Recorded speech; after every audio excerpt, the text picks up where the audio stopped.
Hello, beautiful people. My name is Celia Zengele. Welcome to this YouTube channel. If you are coming across this YouTube channel for the first time, welcome.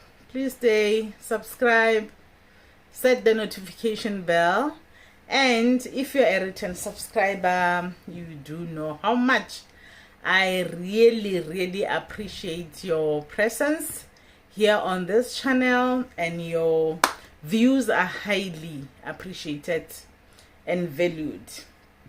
And to all the new subscribers, please stay for a while. Please don't unsubscribe, guys, please. Please don't unsubscribe. Say believe. Ooh. Guys, the heat in Messina, maybe people from Limpopo do know what I'm talking about, but others don't understand. It's so hot here. Fine. In this video, I want to tell you about how I had to learn to walk again. As you have seen in the description box, you must have seen that in this video I'm going to talk about how I had to learn to walk again. You do know my story. I don't want to get into those details and what. I'm going to visit one particular moment, and this particular moment for some is gonna be very irritating, and for some it's gonna be like infuriating, and you are allowed to feel anyhow. And if you feel like you can't take it anymore, it's okay just to leave it right where you feel like, no, I'm enough of this. So this is the evening of, okay, let me say the night of August. Is something like it's in August. It's a Thursday night. It's a Thursday night. I will tell you why I remember that it was a Thursday night. So it's a Thursday night. It's in August. The year is 2010. Everything was fine. We were okay in the house. Then there comes a time when we have to go to sleep. The children go to sleep, and then we say goodbye to the children, and then we also go to sleep. I'm still married at the time. We go to sleep. I can't remember what happened that night, but I do know that we did not particularly get intimate with my husband that particular night. Some married people would know that you are not getting intimate every day. Yes, there are couples that get intimate every day, but we were that couple that is not intimate every day, and that particular night we were not intimate. I sleep, and then I get this dream. Listen to this, it's important. I get this dream. I feel like I'm waking up in bed, and I discover that he is not in bed, which is one of the many dreams that I had of him not being in bed at night, but too lazy for me to stand up and follow him. But at sometimes it was not even dreams. It was like he is not there for sure. I know that he's not here, but I'm too lazy to make a follow-up as to where is he going. I mean, he's an adult. It's his house. It can be wherever he wants to. And I would ask him when he comes back, where do you come from? He would tell me that he's coming from the bathroom, and we had an ensuite bathroom. He would tell me that he doesn't like using the ensuite bathroom at night. He prefers to use the bathroom that the children are using, the other bathroom. Okay, fine. So that is a regular excuse that I'm used to by this particular night. So he's not there. But strange thing is, this particular evening, in this particular dream that I'm thinking is a dream, I'm hearing sounds. And I'm hearing odd, strange sounds. They take me out of the bed. I'm following the sound. We had a house. Our house was very huge. It had 5 bedrooms and a room as well that we used for studying. So it was it was huge, and the passage was not just a clear-cut passage. It was moving on like this, and then you have to turn, and then you have to turn. It was like that. Okay, fine. So as I follow the sound in my status, that I thought that I made myself believe it was a dream, and then I follow the sound up until the last bedroom. When I get there, the sounds, towards getting there, the sounds sound like a person moaning, a person enjoying intimacy. You know, when people enjoy intimacy and they start making sounds that come with that, that euphoria feeling. I'm beginning to feel that sound, and as I get into that room, I see a bed. It's where it is. I see my husband at the time naked on top of the child. The child's face seems to be asleep. She's facing in the direction of the door, because you see, just like this door, just like this bed, as you can see, there is a door there, né? So if you were to come from that door, you'd see the people on this bed. It was like same structure. And then I would see my child's face facing in the direction of the door. So she's facing in my direction as I'm coming through the door. I am seeing her face, her eyes closed shut. And I can't miss it. It's my daughter. By this time, she is 9 years old. She is naked. My husband is totally naked on top of the child. He sees me. I see him. I ask him, "What are you doing?" And he says nothing. Instead, he rises up from the child. He takes steps towards me at the door, because I was standing right there by the door. I did not even enter. I stand right there by the door, but more to the passage side, not even at the door, to the passage side, but like through the door I could see everything what was happening. And he comes to me, and then he holds my hand. As he holds my hand, he's not saying anything. I'm asking him, "What are you doing?" And then I fall. That is the last thing that I remember. I fall, and like it ends there. Then the following morning, I wake up with a back pain. A very bad back pain. Very, very bad. I'm in pain when I wake up. Number one, he is the one that is waking me up. It used to be an order in my house. I never woke myself up. Like, it would happen very seldom that I get to wake myself up. And so goes the whole family. He would wake us up. I would find out later on it's because of these drugs that he was giving us.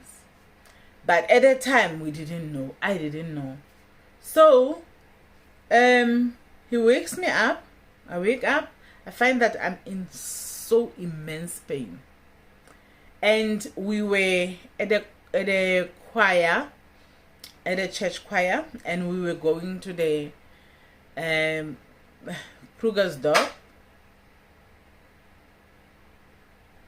I don't know what's that sound. We were going to Krugersdorp because we were singing for the choir, for the country choir. Me and him, of course. So that evening we were supposed to go there. And I go to work first because we were going to go there in the evening. Around 10, I remember this dream. Around 10, during break, I'm with my friend. Something says I must tell her. Something says, what kind of a dream is this? What will she think about me? What will she think about my family? They knew me to be having this perfect family. I battled with, at that particular moment, like the syndrome of, I want to protect my family. And this is a dream. Right there and there, I convinced myself it was just a dream. It was just a dream. I think I said this in my head so many times. It was a dream. There's just no way my husband could have had sex with my child, with our child. I did not see things properly. That did not happen. That did not happen. It was just a dream. But I'm asking myself, why would I dream such a horrible thing? But I convinced myself it's a dream. And I ended up deciding not to tell my friend that I was working with, who was also my colleague. I did not tell her, but I had an invite for me to decide not to tell her. I wanted to tell her, but something said, don't tell anybody. Don't tell her. You can't trust anyone. What if she goes and twists it and says, actually it happened and actually this is a dream? We cannot hold somebody accountable for a dream, and we cannot take anybody's name into disrepute because of a dream. And then we go to that place that I told you about that evening with him. The pain got worse, because now when we sang, we were singing standing. We had to stand. The choir used to stand. You know, choir stand. It was a practice, but we had to stand. And for hours, because I think we were supposed to be there from 4. The practice would be from 4 to about 7, 8 midnight. My goodness, I've never had such a bad experience at that choir because of the back pain. Remember the back pain I told you about? It got worse and worse and worse. It's a Friday. Then we come home. Saturday, he was going to work. I remember he was working that weekend. I slept the whole day. Okay, that Friday we took the children to my mom's, because we were going to that choir practice in Krugersdorp at the head office, the Bethel in Rodekrans. We were going there. So we come back. We did not fetch the kids, so that weekend I was alone. I slept while he was at work. He came. He was sleeping at home, and then he went to work again on Sunday. On Sunday, the pain got even worse.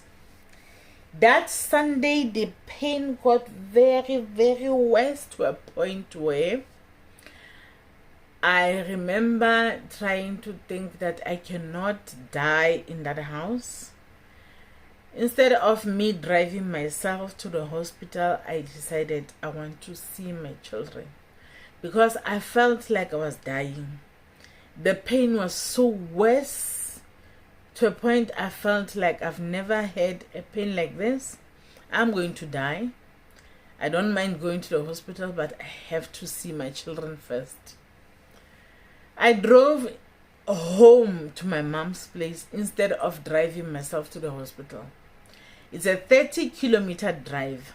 I drove 30 kilometers from my mom to my mom's home. When I got there, I don't even remember whether they were there or not. It's strange that moment, because the pain was getting worse. As I was driving, it was getting worse and worse and worse. All I remember is that when I stopped at my mom's place, when I had to come out of the car, I couldn't walk myself out of the car. At the end, I had to crawl. I crawled from the car to my mom's house. I got into the house, still crawling. I was crawling. I was on my knees. That whole distance, I crawled. Got into my mom's bedroom. I really don't remember whether they were there or they arrived. I can't remember. It's a bit fuzzy there. But the crawling I remember, because they don't even forget the crawling as well. They all talk about that crawl. All I can tell you is that I was taken by an ambulance from there. I was taken by an ambulance to the hospital. When they get to the hospital, they took x-rays. Then they found that I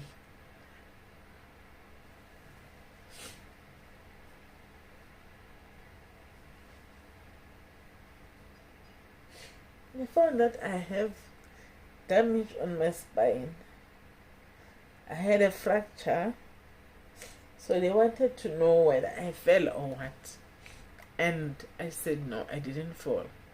Remember, I keep on claiming that experience that I started talking about is a dream. So when they asked me if I had fallen, my answer was no, because I had convinced myself that it was only a dream. That did not happen for real. Damn.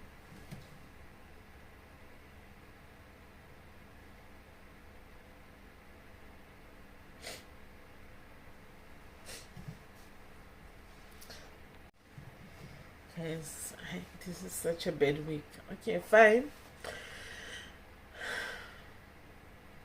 When they asked me if I had fallen, for me, it was not a fall. I've never fallen. So I said to the doctor, no. And the doctor was just surprised that I have an injury on my spine that is consistent with a fall. And I was adamant that no, I did not fall. And gave me an injection. And they did tell me that the spine that is injured is L5S1. I had a back problem when I was a teenager. And it stopped when I was 19. From the age of 12 to the age of 19, I used to battle with a backache, because we once pushed the car, and then I had some injury on the spine. Then when I was 12, my uncle's car, and later on when I was playing netball, because I used to play netball again at home, we were playing netball, and then again I had a twist, so I had a slipped disc, I think, because at that time, like, we did not have medical aids, we did not understand what was happening then. But I think it got okay, because, guys, from when I was 19, it stopped. It stopped. You know, it's like, I remember I was taken to the hospital for the last time, and then I was given injection, and after that injection, the pain went away. From when I was 19, I got married when I was 26. I had my first child. I carried my first pregnancy and my second pregnancy, which I gave birth to my first daughter, because I had a miscarriage with my first pregnancy. Second pregnancy, it was my daughter, my oldest daughter. I had a second pregnancy at 32 in 2005, and no back pain whatsoever. So now it's 2010. After this dream, I have this episode where I end up crawling. Then I'm going to the doctor, the hospital. They take x-rays. They see my L5S1 has got some fracture on it, and there's a problem. Now I'm shocked. I don't know what's happening, because really, like, okay, they did not give me much treatment. I mean, it's not like the fracture that they can put something there on, unless you must go to the operation. But doctor did suggest operation. I didn't even want to hear that one. I was booked off from work for a period of time. I can't remember how long, and a little bit got better. But the backache started so bad. It was backache after backache, almost. Hey man, I battled backache, and then soon after that I discovered that I was also pregnant with my son. So the pregnancy did not make things easier. It just got bad. It just got worse. And okay, it was that. And then I gave birth to my son. The backache was still there. Yo, it was still there. It was backache. Okay, fine. I also gave birth to my 3 children through cesarean section. That did not even help, I think, because now it was for the 3rd time that I'll be getting this cesarean section, epidural, and yo, I suffered, guys. I suffered 2011, 2012. That's when I ended up going for a CT scan. The CT scan showed that the situation is bad with L5S1. I'll have to operate. And I said no operation. And the doctor did tell me that it is risky, but I said no operation. It went 2012, 2013. Okay, 2012 we split with my then husband. 2013, 2014, I'm still struggling. 2014, 2015, 2016, it's getting worse. It's not getting better. Until 2018, I agreed to the operation. I had to be operated on the 17th of August, 2018. That's when I got operated on my L5S1. I did what they call compression and what do they call it? Compression and fusion. So they fused some 2 vertebrae so that they no longer have movement. They can just be tied. And from then onwards, they put screws. I've got about 3 or 4 titanium screws to keep them in one place, and you would think that will make things easier or better. I'm still battling with backache even now. Fine. Now after the operation, I could not walk. Guys, back operation is such a risk. It's such a huge risk. I'm glad I had good doctors, because you are operated by two doctors, the orthopedic and the neurosurgeon. They must both be present. The neurosurgeon ensures that your nerves are kept in tight and they are never pinched and they are never damaged in the process, because there is drilling. Beside drilling, there is some cutting, There's a saw that is being applied there, and then there are screws that will be drilled in. So the neurosurgeon is there. My neurosurgeon was good. My orthopedic surgeon was also good, but that did not solve my back problem. I still have back problem.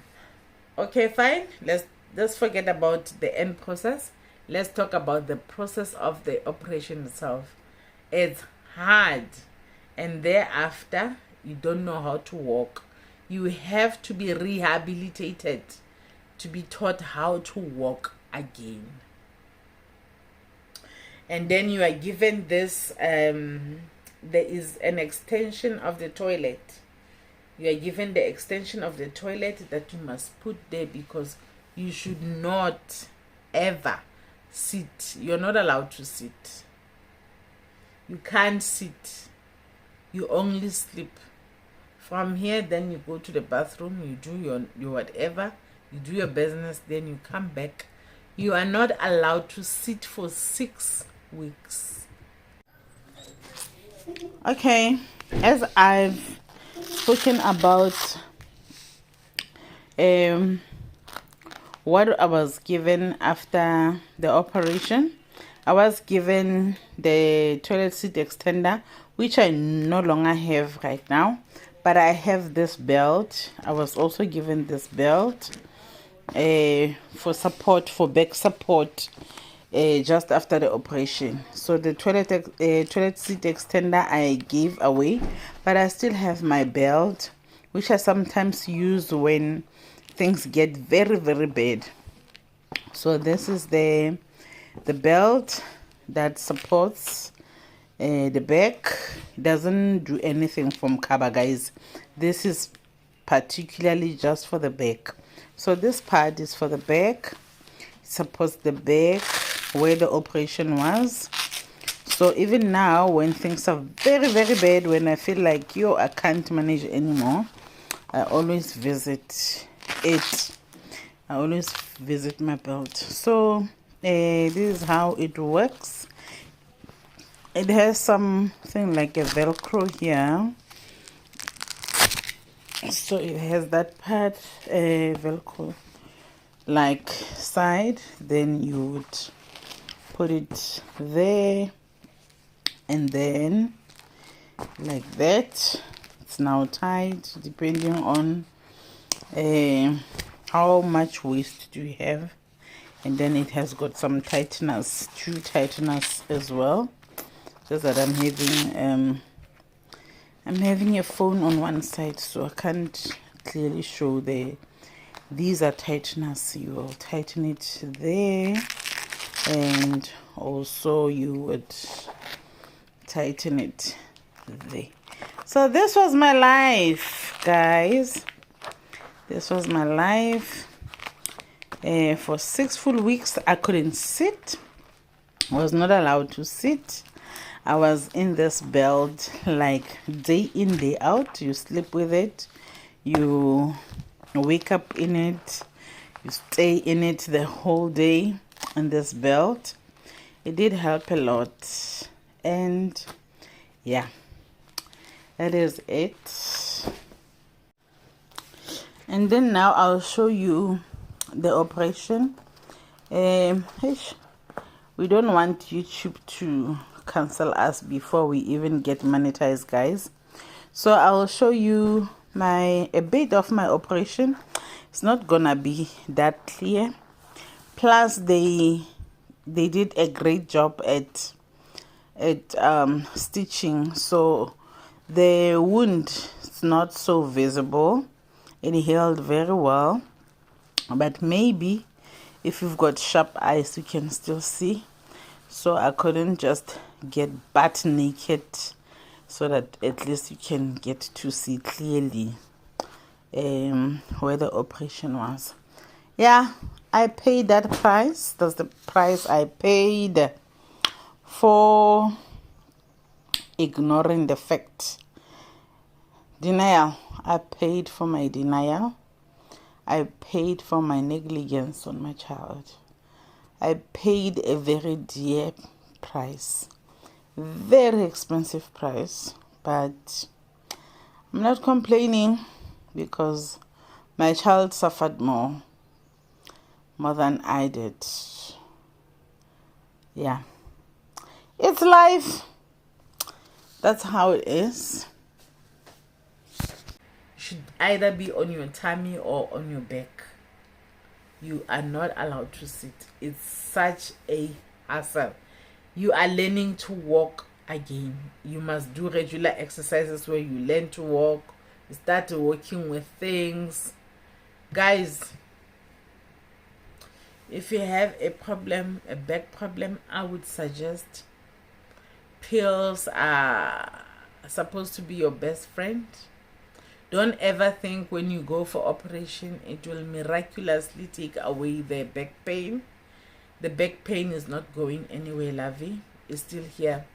And I've spoken to many people who, like me, did allow the operation on their bodies, on their back, on their spines, and we are battling the same thing. The pain is not going anywhere. Actually, it's even shifting, affecting the other areas. It's either affecting even the top, the upper vertebrae that was not affected before, and the lower one that was not affected before. So that is it. So okay, back to my back problem story. That's when I realized that at some point I had to admit that that was not a dream. Actually, I did find this man on top of the child, but denial. Hence, I wrote the book called Denial of a Married Woman. The denial kicked in, and with that denial, I convinced myself that it cannot happen. It was too huge to be true. Like, it was like incomprehensible. So I decided to believe what I wanted to believe, and I wanted to believe that the man I married was not a monster. The man I married cannot turn against his own blood, his own flesh, and do that too. So I chose for me to be wrong. I chose for me to decide this is a dream. This is a figmentation of my own mind, only to be proven wrong later. Because 2 years later, after that incident, then I found evidence that showed me that I was not dreaming. There was never a dream. This is the truth. This is what happened. Why did I not ask myself, why did I dream such a dream? Because it was the first time that I dreamed such a clear, vivid dream. All my dreams are jumbled up. Either places, the people that I've never had clear dreams in my life. That is the only clear dream that I've ever dreamed, because it was not a dream. The reality was too much for my mind to handle. The reality was too much for my subconscious to handle. The reality of that was too much just for my being to understand what was happening. The man I loved with all my heart, the man I had these children with, did turn against us. This man decided to drug us. So one of the reasons why I thought this was a dream is because I was in that drug state. So I must have fallen, and I don't know whether when I fell in such a way that I damaged my spine at the time, or when he pulled me and dragged me, maybe my spine got injured along the way, because he must have pulled me and put me back into the bed. And guys, I am 120 kilograms woman. So pulling me could not have been easy because he was slender. He was somewhere in the 70s, 80s, his weight. So it must have taken a lot for him to pull me and put me right back into the bed. And it was not just my back that was aching, actually. It's just that the back was worse because I think that's where the injury was, but my whole body was in pain. So it was very consistent with the pulling that he must have had, because like I told you, our house, it had a passage. It was a long passage, and it was not just a straight passage. It had got turns. It had got 3 turns to it. So it is fine. It is what it is. That's what young people say these days. Whatever that we can't change, we have to accept that it is what it is. It cannot be changed. We can't move backwards to change everything. But today, as I am sitting here speaking to you, I am creating an awareness. Women, wake up. Wake up and smell the coffee. Check the coffees in your house. Is that real coffee? I do not want to find any other woman that have been through what I'm being through. Or I don't want any other woman to experience what I have experienced. And I do not want any woman to go through the denial that I went through, because it is not okay. It's painful. That man cost me my spine as well. Right now, if you can see me, my walk is not the same. People who know me from a long time, they would know that my movement has changed. When I walk, you can actually tell that I have a back problem.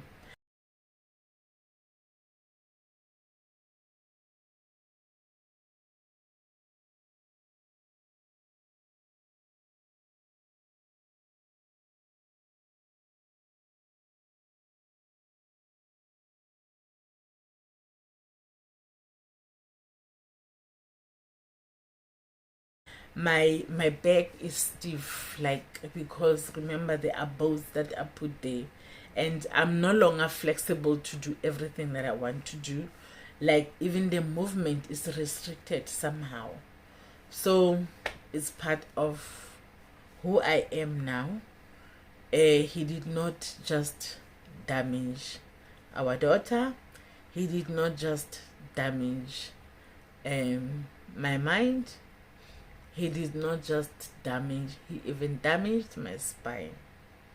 He did not just damage the livelihoods of our children, because we've got other 2 children that he didn't do anything to, that are just surprised, why is daddy so far away, that are not even understanding this whole thing.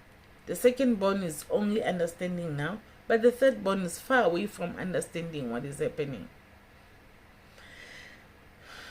The men, the kind of people we choose in our lives, I do know that it's not only women that are going through what I'm going through. There could be men that are going through what I've gone through. There are women who are monsters out there. There are women who are not appreciative of their partners. There are women who are putting their partners through hell and back as well. But unfortunately, in this country, it's the majority of women that are going through hell every day. Different forms of hell every day. Thank you so much for watching this. Please share it, like it, and leave a comment in the comment section. Thank you so much. Bye-bye.